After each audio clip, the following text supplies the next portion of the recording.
Hello everyone, and welcome to my Beyond the Gates official channel. I hope everyone is having a wonderful day. Before we begin, please hit the subscribe button and give this video a thumbs up.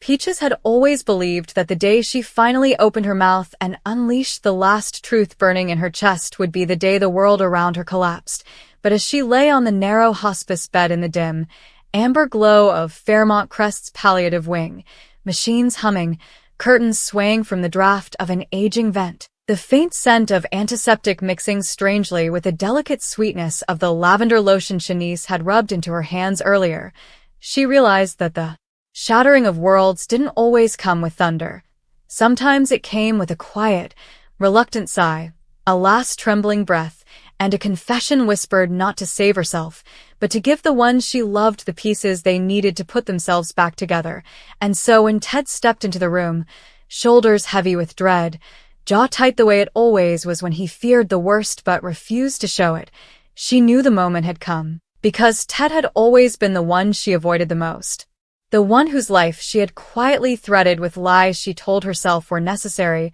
justified, even noble, but lies nonetheless. And now, as her lungs rattled softly and a cold numbness crept up her legs, she could no longer keep the secret that had woven itself through the lives of everyone on Beyond the Gates like a silent, venomous vine. She opened her eyes, fragile but determined, and told him to come closer, closer still, until he could feel the faint heat of her breath on his cheek. And she could smell the lingering hint of motor oil on his jacket from the garage where he'd been working before Shanice had called him in a choked panic, and Ted, confused, hurting, trying to understand why Peaches, tough Peaches, stubborn Peaches, the woman who could stare down anyone in Fairmont Crest without blinking, looked so small, so breakable, leaned in with a kind of reverent fear, whispering, "What is it? What do you need to tell me?" And Peaches, dragging her next breath like it weighed 100 pounds, felt tears slip from the corners of her eyes because she had waited too long, because she had let pride and pain and regret fester until it became a knot she couldn't cut through, and yet here she was, forcing herself to do what she should have done 23 years ago, forcing herself to say the 5 words that would rip open every relationship in their tangled web of betrayal and loyalty and misguided protection. "Eva is your daughter," she breathed, barely audible but unmistakable, and Ted jerked back as if struck across the face, blinking, shaking his head, muttering, "No, no, Peaches, that's impossible. That doesn't make sense. Eva, she's..." But Peaches lifted her trembling hand, the same hand she once used to shield Eva from storms both literal and emotional, and placed it weakly on his wrist, grounding him, silencing him, forcing him to meet the truth in her devastated eyes. And she told him everything, how years ago, when Peaches and Ted had been young and reckless and lonely in ways neither of them ever admitted, they'd shared one night that spiraled from vulnerability into passion, a night both of them had buried as a mistake because life had been complicated even then, with Ted chasing dreams that seemed too fragile to hold, and Peaches protecting a heart she didn't think she deserved to have. And when she learned she was pregnant, she panicked, convinced that if Ted knew, he'd abandon Shanice, abandon his future, abandon the path he believed would make him into a better man than his father ever was. And so she stayed silent, letting the lie grow and calcify, and when Eva was born with those unmistakable eyes, Ted's eyes, storm gray, sharp, emotional in their own guarded way, Peaches convinced herself that she could raise her daughter alone, that Ted didn't need to know, that she was sparing him hardship, sparing Shanice heartbreak, sparing Eva the pain of a fractured family, but instead she created a secret so explosive it threatened to swallow all of them whole. And Ted, stunned, staggered, gripping the foot of the bed as if the room had tilted, whispered, "Why didn't you tell me? Why would you hide something like that?" And Peaches, breathing shallower now, admitted that every time she tried, every time she opened her mouth to speak the truth, Eva or Shanice or even Ted himself would walk into the room, and the universe would hand her an excuse to stay silent, to protect them from consequences. But now she wasn't protecting anything anymore. Now she was just dying with a truth that didn't belong to her, and she refused to let it die with her, because Eva deserved a father who knew he belonged to her, deserved answers to the questions she'd never dared to voice out loud. Questions about why Peaches always got strangely tense whenever Ted was around, why Peaches made excuses during father-daughter day at school, why Peaches got furious when Eva dated men who reminded her of Ted, furious not at Eva, but at herself, at fate, at the universe that had given her a love she was too afraid to keep. And Ted, unable to breathe, unable to think, felt the world he knew tilting under him as if the ground had liquefied, because everything in his life, every choice, every sacrifice, every regret, looked different now, refracted through this one shattering truth. He had a daughter, a grown daughter, a daughter who'd lived her entire life believing her father was a nameless, faceless ghost Peaches never spoke of, a daughter who had inherited his grit, his temper, his stubbornness, his fire, a daughter he had unknowingly pushed away in moments when their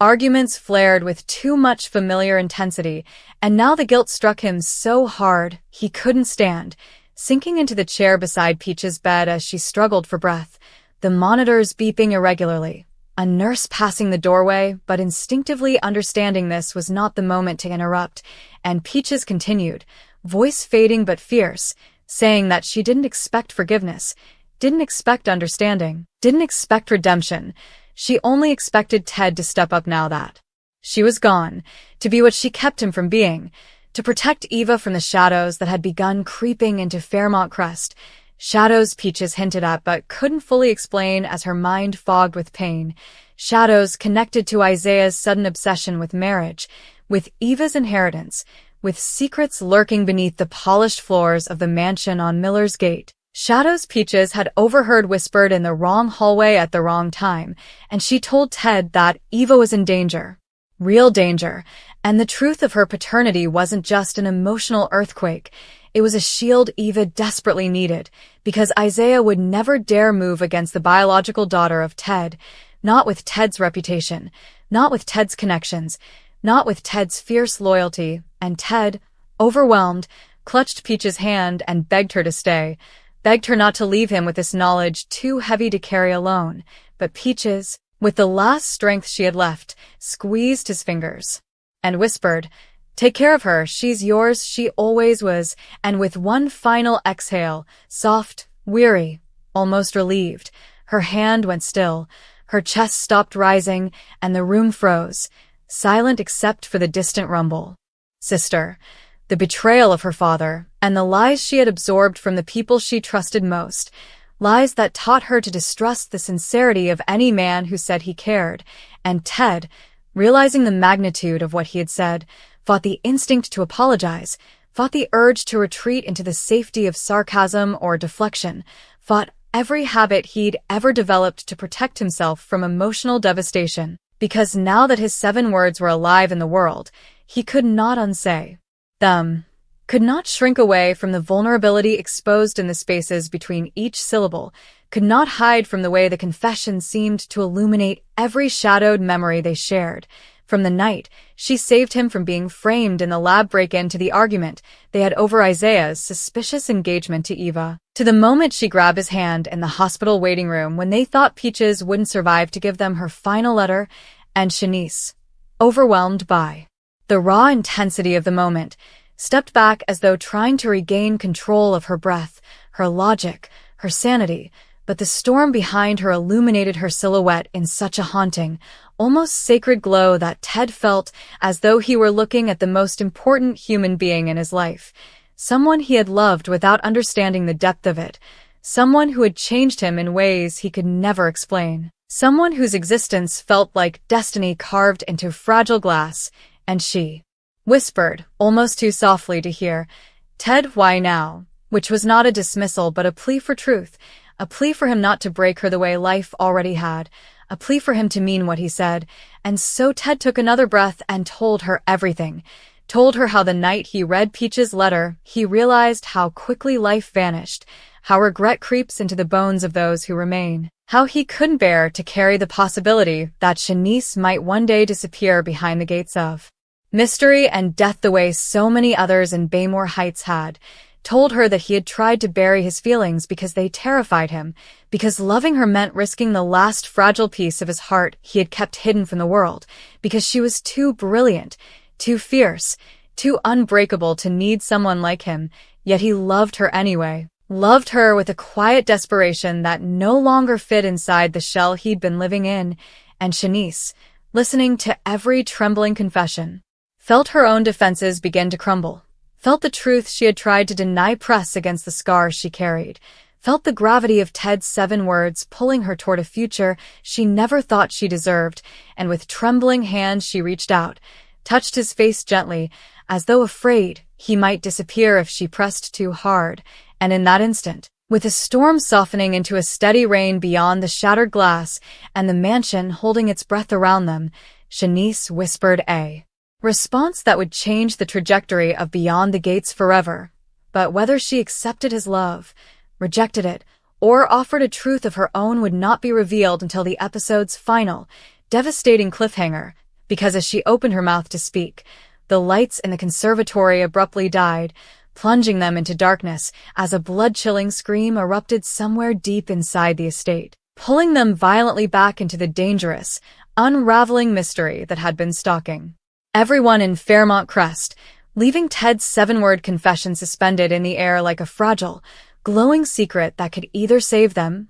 or destroy them. The scream that tore through the mansion sliced the moment apart with such violent precision that Shanice's breath froze mid-confession, the fragile promise trembling on her lips vanishing beneath the crushing weight of terror as the entire conservatory seemed to shudder, and Ted, propelled by instinct and fear, grabbed her wrist in the suffocating darkness, just as another rumble of thunder illuminated the room with a brief, ghostly flash that revealed overturned chairs, shattered petals, and the long, stretching shadows that made the air feel thick with dread. And even though the storm was beginning to ease outside, the danger inside Fairmont Crest was only tightening its grip. Shanice's pulse hammered beneath Ted's fingers as they navigated blindly through the dark, moving toward the hallway where the scream had come from, each step echoing against the marble floor like a countdown to another tragedy the mansion had been trying to warn them about, because no scream in this cursed estate ever came without a story, without a secret, without a new thread in the web of lies suffocating the people tangled within it. And as they emerged from the conservatory, the emergency lights flickered to life in dull, crimson hues that bathed the corridor in a blood-colored haze, casting their silhouettes in elongated, trembling shapes as Shanice whispered, "Ted, what if it's Peaches?" But Ted shook his head, knowing the voice didn't belong to the frail woman fighting for life in the East Wing, yet his stomach still twisted with dread because in Beyond the Gates, even the safest assumptions had a way of turning into catastrophic surprises. And the two of them hurried toward the grand staircase, where the echoes of the scream seemed to cling to the banister like the last breath of someone dying, and when they reached the landing, they spotted Eva, drenched from the storm, her wedding gown tattered, her veil ripped away, her mascara smeared like war paint,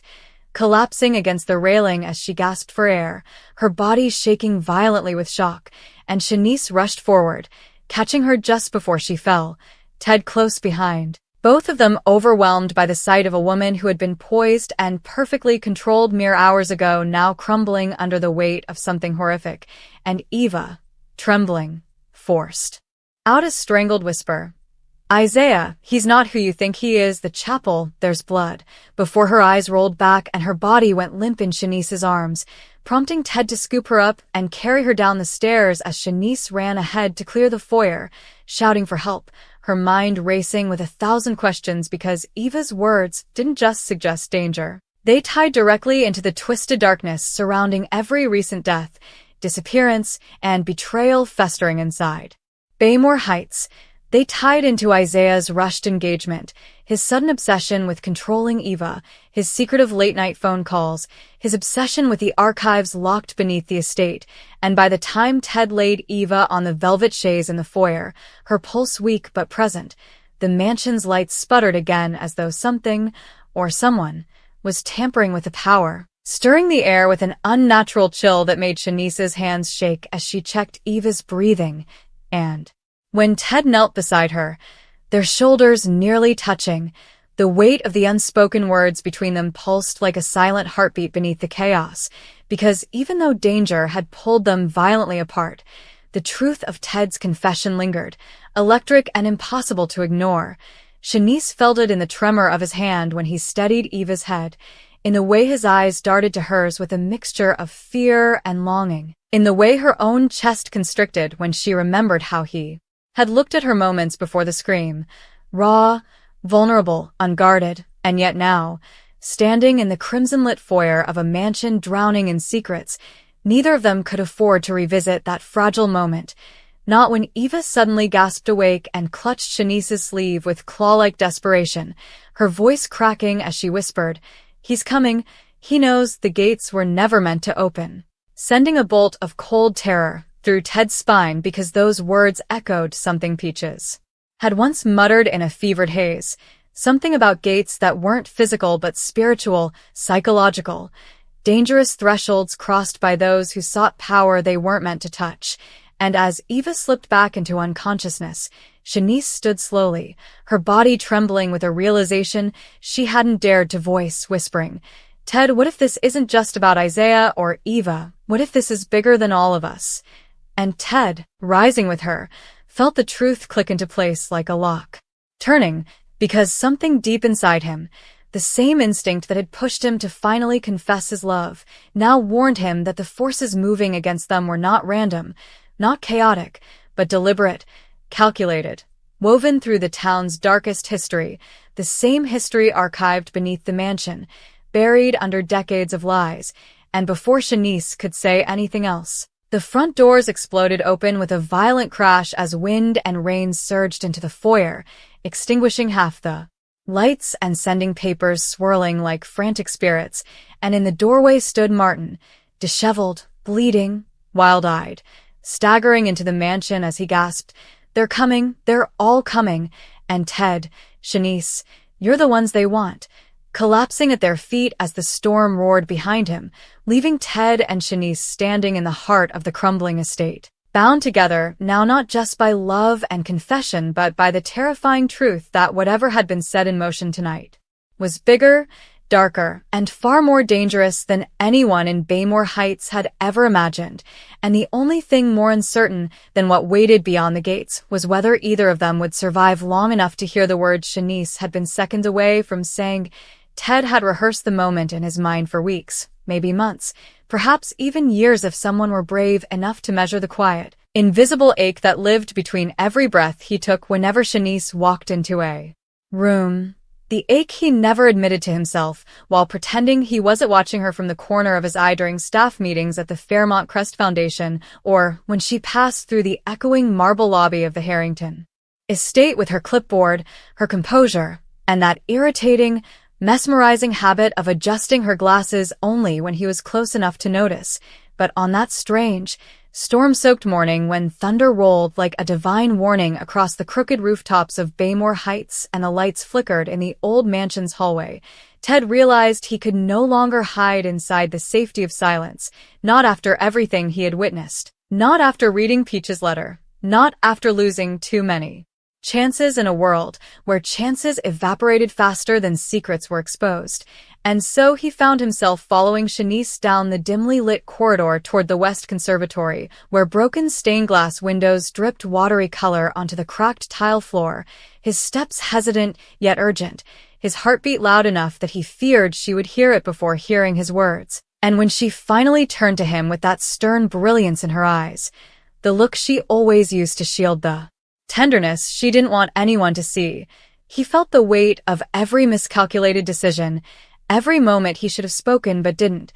every night he stayed awake replaying their arguments, their alliances, the way she had once patched the wound on his arm after he'd confronted Martin in the boathouse, the way she had stood by him when everyone else believed he forged the anonymous threat letters, the way she had cried when she thought he wasn't looking after Haley's poisoning scandal, erupted across town, and before he knew it, the confession he had locked away inside a vault of fear began pushing through his chest like a tidal wave breaking through a fragile dam, and